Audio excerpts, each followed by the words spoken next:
In Burgum binnen te min woningen voor starters. Die drie nou de week te nemen uit plakken dat ze wel wat krijgen kunnen.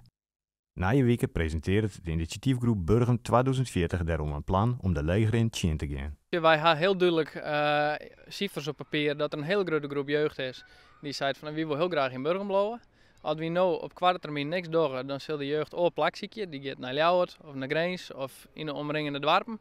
Maar die zien we in onze kern verliezen. En op termijn zal dat wel resulteren in dat we onze faciliteiten net meer behouden kunnen zoals ze nou binnen. En eigenlijk een gezond en vitaal dorp voor alle generaties, dat breekt dan eigenlijk al. En dat is eigenlijk hartstikke zonde voor zo'n dorp. En daarom hebben we dus dit initiatief inzetten. Dat we dus met de gemeente zien willen van hoe kunnen we dat wel realiseren. Wij hebben ideeën, de gemeente zal ik gedachten hebben, jij hebben hun plannen en daar moeten we zien dat we uitkomen. Zodat we ons jeugd vasthouden dat Burgum ook een toekomst had. In het plan hebben we 50 wenningsopnamen. We hopen dat binnen 2 jaar te realiseren. Waaronder op een locatie zoals dit. Wij zorgen in Burgum meerdere plekken waar dat mogelijk is. Dat ben lege parkeerterrein, dat ben lege velden, maar ook gebouwen die het om te overwerken tot iets nice. Wordt geschikt wijze kennen als ruimte voor de jeugd.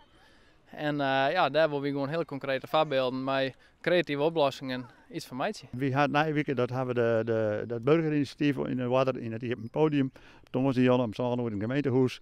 Iedereen die daar nou bij zei van ja, maar dat is voor mij ook belangrijk. Of ik ga familie, of ik ga weet ik veel wat.